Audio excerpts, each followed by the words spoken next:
नमस्कार दोस्तों, कैसे हैं आप लोग। आज फिर आपके सामने ज्योग्राफी का एक नया सेशन है ना।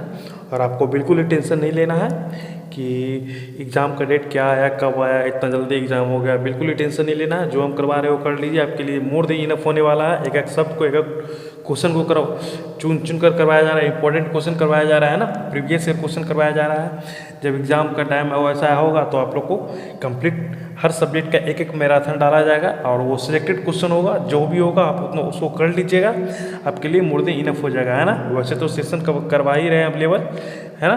तो ठीक है, चलिए आज का सेशन स्टार्ट करते हैं। बादल फटना मुख्यतः किस क्षेत्र में होता है? गंगा मैदान, हिमालय क्षेत्र, प्रायद्वीपीय भारत या तटीय क्षेत्र? क्वेश्चन कह रहा है बादल फटना मुख्यतः किस क्षेत्र में होता है? तो ये हिमालय क्षेत्र में होता है ना। ऑप्शन बी हो जाएगा इसका राइट आंसर। किस क्षेत्र में होता है अक्सर? हिमालय क्षेत्र में। शीतकालीन वर्षा शीतोष्ण चक्र बातों से किस राज्य को मिलती है? केरल, पंजाब, तमिलनाडु या पश्चिम बंगाल?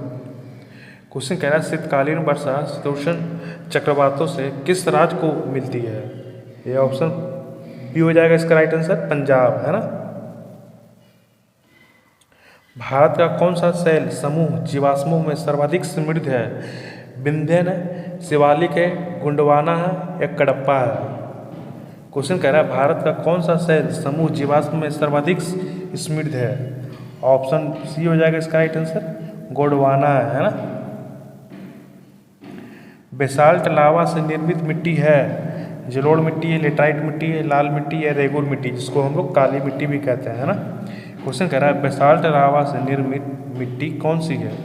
ऑप्शन डी हो जाएगा इसका राइट आंसर, रेगुर मिट्टी, है ना, जो कि काली मिट्टी के भी नाम से भी जाना जाता है। आप लोग दोनों नाम याद रखिएगा, है ना। काली मिट्टी का सर्वाधिक विस्तार किस राज्य में है? तमिलनाडु, उड़ीसा, बिहार या महाराष्ट्र में? क्वेश्चन कह रहा है काली मिट्टी का सर्वाधिक विस्तार किस राज्य में है? ऑप्शन डी हो जाएगा इसका राइट आंसर, महाराष्ट्र में, है ना। सबसे ज़्यादा महाराष्ट्र में पाया जाता है। क्षारीय मिट्टी का सर्वाधिक विस्तार किस राज्य में है? हरियाणा में, पंजाब में, राजस्थान या उत्तर प्रदेश? क्वेश्चन कह रहा है क्षारीय मिट्टी का सर्वाधिक विस्तार किस राज्य में है? ये उत्तर प्रदेश में है ना। ये इंपॉर्टेंट क्वेश्चन आप लोग का है और कर लिया है ना। तो ये हो जाएगा उत्तर प्रदेश में। ऑप्शन डी हो जाएगा इसका राइट आंसर। केसर उत्पादक के लिए प्रसिद्ध करेवा मिट्टी पाई जाती है। कश्मीरी हिमालय में, गढ़वाल हिमालय में, नेपाल हिमालय में या पूर्वी हिमालय में? क्वेश्चन कह रहा है केसर उत्पादक के लिए प्रसिद्ध करेवा मिट्टी पाई जाती है, वो है कश्मीर हिमालय में, है ना। ऑप्शन ए होगा इसका राइट आंसर। कौन सी मिट्टी? तो करेवा मिट्टी। ये भी ध्यान में रखना है इसके लिए, केसर उत्पादक के लिए। नदी द्वारा निर्मित मिट्टी कहलाती है। लाल मिट्टी, काली मिट्टी, जलोढ़ मिट्टी या लेटराइट मिट्टी? क्वेश्चन कह रहा है नदी द्वारा निर्मित मिट्टी क्या कहलाती है? जो नदी का बहाव से जो मिट्टी आता है उस मिट्टी को क्या कहते हैं? उस मिट्टी को जलोढ़ मिट्टी कहते हैं, ना। ऑप्शन सी होगा इसका राइट आंसर। ये मिट्टी काफ़ी उपजाऊ होता है। करेवा भूमि किस फसल के लिए प्रसिद्ध है? जस्ट ऊपर में मैंने क्वेश्चन करवाया था, है ना। बस आपको ये क्वेश्चन इस तरीके से आप लोग इसको सोच सकते हैं कि क्वेश्चन का लेवल क्या रहता है, पूछने का तरीका क्या रहता है ना। ऊपर में आपका जो ये आंसर क्वेश्चन बना कर दिया गया, मैंने ऊपर टोटली क्वेश्चन के रूप में कर दिया था, है ना, और आंसर के रूप में कुछ और ही था। यहाँ पर देखिए, है ना, करेवा भूमि किस फसल के लिए प्रसिद्ध है? तो ये जाहिर सी बात है केसर के लिए होगा, है ना। ऑप्शन बी हो जाएगा इसका राइट आंसर। पौधों को सबसे अधिक जल किस मिट्टी में उपलब्ध होता है? चिकनी मिट्टी, सिल्ट मिट्टी, बलुई मिट्टी या दोमट मिट्टी? क्वेश्चन कर रहा है पौधों को सबसे अधिक जल किस मिट्टी में उपलब्ध होता है? ये चिकनी मिट्टी में होता है ना। ऑप्शन ए होगा इसका राइट आंसर। कोशिका क्रिया सबसे अधिक किस मिट्टी में होता है? चिकनी मिट्टी, सिल्ट मिट्टी, बलुई मिट्टी या दोमट मिट्टी? क्वेश्चन कह रहा है कोशिका क्रिया सबसे अधिक किस मिट्टी में होता है? ये होता है चिकनी मिट्टी में, है ना। ऑप्शन ए होगा इसका राइट आंसर। रेगुर मिट्टी सर्वाधिक पाई जाती है महाराष्ट्र में, तमिलनाडु में, आंध्र प्रदेश में, झारखंड में? क्वेश्चन कहता है रेगुर मिट्टी सबसे अधिक पाई जाती है ये महाराष्ट्र में, है ना। ऑप्शन ए होगा इसका राइट आंसर। रेगुर मिट्टी कहने का मतलब क्या हुआ, कहने का मतलब कि काली मिट्टी है ना। ये इस क्वेश्चन को भी हमने ऊपर आप लोग को करवाया हुआ है, जस्ट इसी सेशन में आपको करवाया है ना। बस यहाँ पर क्वेश्चन पूछने का तरीका थोड़ा डिफरेंट है, इसलिए हमको बार बार कहते हैं भाई हम जो अंडरलाइन कर देते हैं, जो एक बार हमने शब्द बोल दिया वो बोल दिया है ना, उसको आप गांठ बांध के रख लीजिए, एग्जाम में हर हाल में ही आएगा है ना। बस जो क्वेश्चन आपको करवा रहे हो वो बिल्कुल ही सिलेक्टेड होता है, सीमित मात्रा में होता है, जो करवाते हैं वो कर लीजिए, आपके एग्जाम के लिए मोर देन इनफ, इससे ज़्यादा बाहर कुछ नहीं आने वाला। गंगा मैदान का पुरानी जलोढ़ मिट्टी कहलाती है भाबर मिट्टी, बांगर मिट्टी, खादर मिट्टी या खोंडलाइट मिट्टी। क्वेश्चन कह रहा है गंगा मैदान की पुरानी जलोढ़ मिट्टी कहलाती है, क्या कहलाती है? ऑप्शन बी हो जाएगा इसका राइट आंसर, बांगर मिट्टी है ना। गंगा की जलोढ़ मिट्टी की गहराई लगभग कितनी होती है? 6000 मीटर, 600 मीटर, 800 मीटर या 100 मीटर। क्वेश्चन कह रहा है गंगा की जलोढ़ मिट्टी की गहराई लगभग कितनी होती है? ऑप्शन ए होगा इसका राइट आंसर 6000 मीटर है ना। काली मिट्टी किस फसल के लिए प्रसिद्ध है? तिलहन के लिए, मक्का के लिए, कपास के लिए, गन्ना के लिए। क्वेश्चन कह रहा है काली मिट्टी किस फसल के लिए प्रसिद्ध है? ऑप्शन सी हो जाएगा इसका राइट के लिए है ना, कपास के लिए प्रसिद्ध है। काली मिट्टी सबसे ज़्यादा कहाँ पाया जाता है? जिसको हम लोग रेगुर मिट्टी भी कहते हैं, आपको जस्ट ऊपर में बताया था है ना। आप लोग कमेंट करके बताइएगा, वो हम ये बता देते हैं। चलिए, वो महाराष्ट्र में पाया जाता है। भारत में सर्वाधिक क्षेत्रफल पर फैली मिट्टी कौन सी है? काली, लाल, लेटराइट या जलोढ़ मिट्टी। क्वेश्चन कह रहा है भारत में सर्वाधिक क्षेत्रफल पर फैली मिट्टी है वो है जलोढ़ मिट्टी है ना। ऑप्शन डी हो जाएगा इसका राइट आंसर। जलोढ़ मिट्टी किसके बहाव से आती है? तो नदी के बहाव से आती है ना। ये भी आपको एक एक शब्द जो हम बोल रहे हैं वो एक एक लाइन है, एक एक पॉइंट है जो हम आपके सामने बोल रहे हैं, अंडरलाइन कर रहे हैं, वो आप लोग एक एक को नोट कर लीजिए। मोर देन सफिशिएंट, कुछ भी नोट्स नहीं की भी, कहीं भी कोई बुक नहीं, कहीं भी इधर उधर जाने की जरूरत नहीं है ना। बिहार में सिंचाई किस नहर प्रणाली से होती है? ऊपरी गंगा नहर से, त्रिवेणी नहर से, शारदा नदी से, पूर्वी यमुना नहर से। क्वेश्चन कह रहा है बिहार में सिंचाई किस नहर प्रणाली से होती है? तो ये होता है त्रिवेणी नहर से है ना। ऑप्शन बी हो जाएगा इसका राइट आंसर। भूगोल शब्द की उत्पत्ति किस भाषा से हुई? संस्कृत से, लैटिन से, यूनानी से या फ्रेंच से। क्वेश्चन कह रहा है भूगोल शब्द की उत्पत्ति किस भाषा से हुई थी? ये होता है यूनानी शब्द से है ना। ऑप्शन सी हो जाएगा इसका राइट आंसर। भूगोल शब्द के शाब्दिक अर्थ है पृथ्वी का वर्णन, पृथ्वी का मानचित्र, पृथ्वी का इतिहास या पृथ्वी की संरचना। क्वेश्चन कह रहा है भूगोल शब्द का शाब्दिक अर्थ क्या है? पृथ्वी का वर्णन है ना। ऑप्शन ये होगा इसका राइट आंसर। ये क्वेश्चन तो हम आपको जानकारी के लिए ले आए थे है ना। ये क्वेश्चन तो आपको शायद ही एग्जाम में पूछ दे, मेरे ख्याल से तो नहीं पूछेगा, लेकिन 1-2% चांस रखिए, 99% चांस नहीं रखना है। इसका मेन पर्पस था इस क्वेश्चन को लाने के लिए, मेरे पास सिर्फ नॉलेज आप लोग को देना है। भूगोल विज्ञान मुख्य रूप से किसका अध्ययन करता है? केवल मानव का, केवल पृथ्वी का, या पृथ्वी तथा मानव के पारस्परिक संबंधों का, या केवल प्राकृतिक का। क्वेश्चन कहता है भूगोल विज्ञान मुख्य रूप से किसका अध्ययन करता है? ऑप्शन सी हो जाएगा इसका राइट आंसर है ना, पृथ्वी तथा मानव के पारस्परिक संबंधों का। भूगोल को किस प्रकार के विज्ञान कहा जाता है? शुद्ध विज्ञान, सामाजिक विज्ञान, प्राकृतिक विज्ञान या समन्वयात्मक विज्ञान। क्वेश्चन कह रहा है भूगोल को किस प्रकार का विज्ञान कहा जाता है?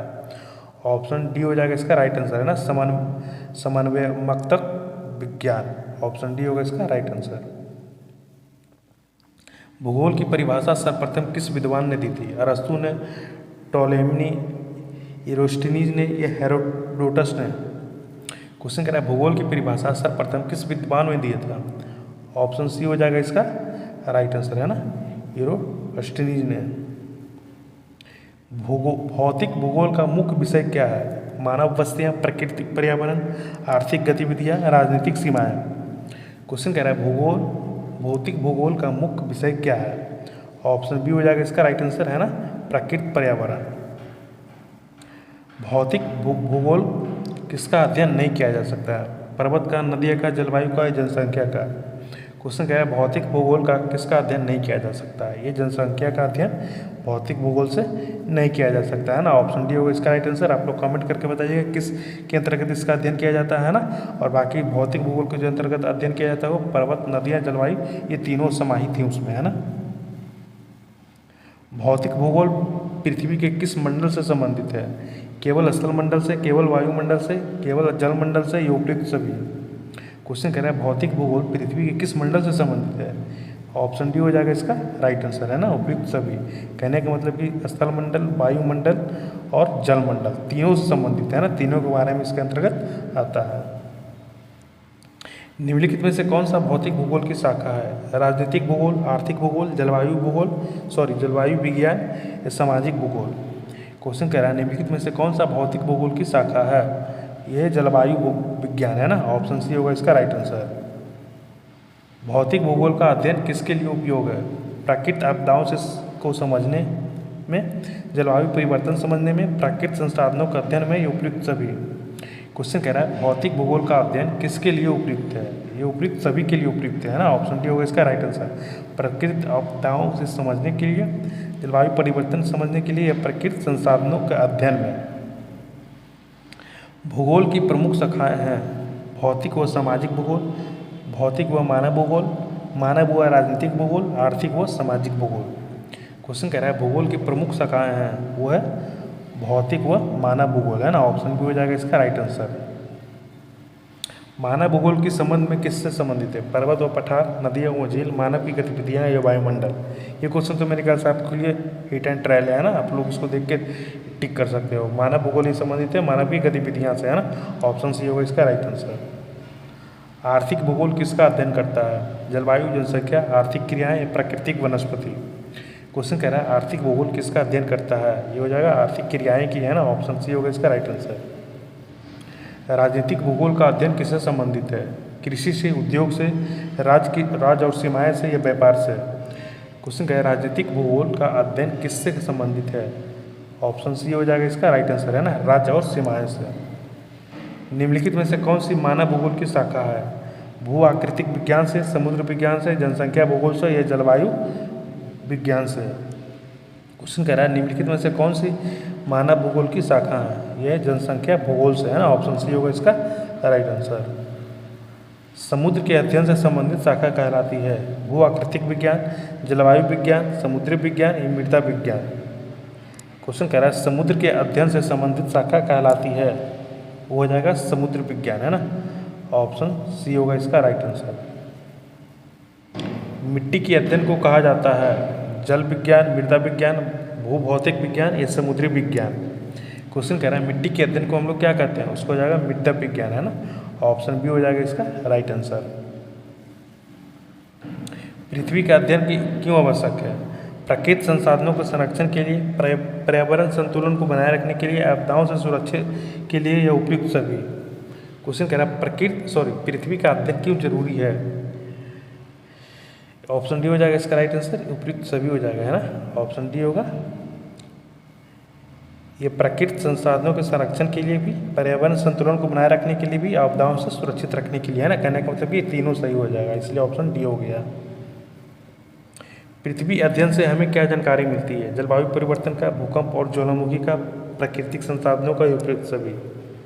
क्वेश्चन कह रहा है पृथ्वी अध्ययन से हमें क्या जानकारी मिलती है? ऑप्शन डी यहाँ भी हो जाएगा इसका राइट आंसर, है ना, और जलवायु परिवर्तन का भी मिलता है जानकारी, भूकंप और ज्वालामुखी का, प्राकृतिक संसाधन का भी, है ना। पृथ्वी अध्ययन का महत्व कृषि के लिए क्यों है? मिट्टी की जानकारी के लिए, जलवायु समझने के लिए, फसल चयन करने के लिए, उपयुक्त सभी। क्वेश्चन कह रहा है पृथ्वी अध्ययन का महत्वपूर्ण कृषि के लिए क्यों जरूरी है? ऑप्शन डी हो जाएगा इसका राइट आंसर, है ना, उपयुक्त सभी हो जाएगा इसका राइट आंसर। मिट्टी की जानकारी के लिए भी, जलवायु समझने के लिए भी और फसल चयन करने के लिए भी, है ना।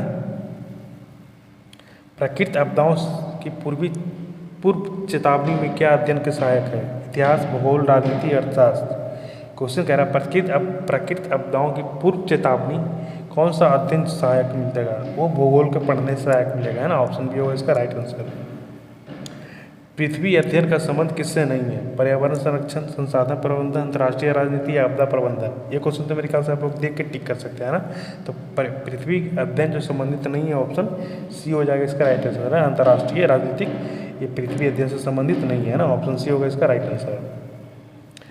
पृथ्वी अध्ययन से मानव जीवन को क्या लाभ होता है? सुरक्षित आवास, बेहतर कृषि, संसाधनों का विवेकपूर्ण उपयोग या उपयुक्त सभी। क्वेश्चन कह रहे पृथ्वी अध्ययन से मानव जीवन को क्या लाभ होता है? ऑप्शन डी हो जाएगा इसका राइट आंसर, उपयुक्त सभी, है ना। संसाधनों का विवेकपूर्ण उपयोग करना, कृषि को बेहतर करना, आवास को सुरक्षित रखना, है ना। ऑप्शन डी होगा इसका राइट आंसर। और आज का सेशन यहीं पे समाप्त करते हैं। कैसा लगा सेशन आप लोग कमेंट में करके बताइएगा। और एक बार जाते जाते बोल रहे हैं कि भैया हम जो भी करवा रहे हैं आपके सेशन में, जो भी अवेलेबल करवा रहे हैं कॉन्टेंट, एक एक क्वेश्चन को चुन कर करवा रहे हैं, अच्छे से करवा रहे हैं। मेरे द्वारा करवाया गया क्वेश्चन आप कर लीजिए अच्छे से, मोर देन इनफ है, इससे ज़्यादा बाहर कुछ नहीं आने वाला है ना। समझ कर करिए, ना कि रख कर। और टेंशन नहीं लेना है, एग्ज़ाम का डेट क्या आता है नहीं आता आपको टेंशन नहीं लेना है। आपको जो भी करवा रहे हैं कर लीजिए, मोर देन इनफ है ना। और मैराथन होगा सो तो होगा ही है ना। तो ठीक है, मिलते हैं अगले सेशन में, तब तक के लिए थैंक यू।